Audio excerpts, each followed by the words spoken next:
My wife had been planning her girls' night out for weeks. She kept saying it was just her and her friends, no men allowed, no distractions. She even laughed and said, "Don't worry, it's just us ladies, no guys are invited." I wanted to trust her, so I didn't question it. Still, something about how she emphasized those words made me uneasy. She seemed almost defensive, as if she was making sure I wouldn't check up on her. The evening started off normal. She got dressed up more than usual, doing her makeup with extra care and wearing a dress she hadn't worn in years. When I commented that she looked stunning, she gave me a half-smile and said, "Thanks, but it's just a girls' night." That uneasy feeling inside me only grew stronger. After she left, the silence in the house felt heavier than usual. I tried to distract myself with TV and some work, but I couldn't shake the thought that something was off. Finally, out of restless suspicion, I checked her location on the app we had both installed years ago for emergencies. To my surprise, she wasn't anywhere near the restaurant she said they'd be at. Instead, her pin hovered over a fancy rooftop lounge downtown.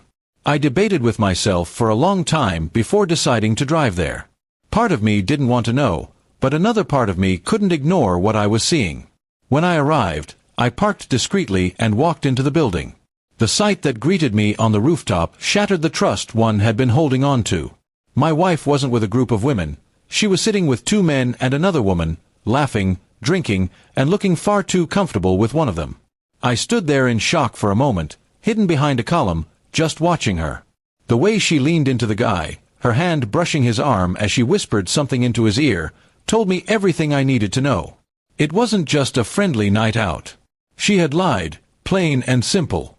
My chest felt heavy, but instead of confronting her then and there, I quietly walked away. On the drive home, my anger cooled into something sharper, calm, deliberate revenge. She thought she was being clever, but I knew I could play the long game. That night, I stayed awake, planning. By the time she stumbled back into the house past midnight, her smile forced and her excuses rehearsed, I already knew exactly how I would deal with her betrayal. She slipped into bed beside me, smelling faintly of perfume and alcohol, whispering that she had fun with her friends.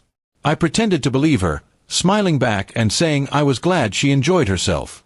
She had no idea I had seen everything.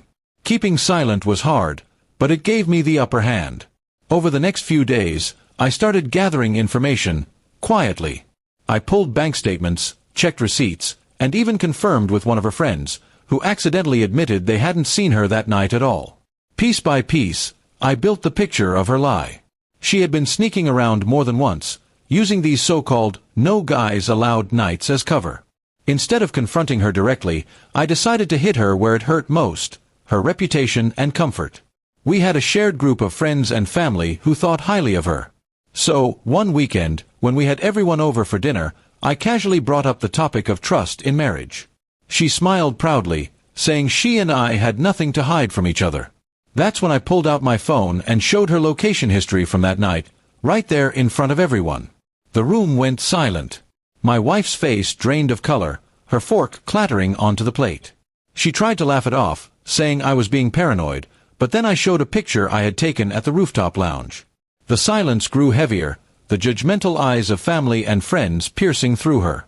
She had no excuse left. After the guests left, she broke down, begging me to forgive her, swearing it was just a mistake, that it didn't mean anything. But to me, the meaning was clear. She had lied, betrayed, and disrespected me.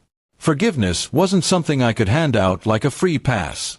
In the weeks that followed, I quietly met with a lawyer. I prepared my case with evidence of her lies and secret outings.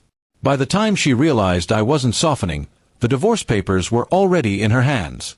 She tried to fight it, but the evidence was overwhelming. My revenge wasn't loud or violent. It was calm, calculated, and final. I let her think she was in control, let her laugh behind my back, and then I stripped away the foundation she thought was secure.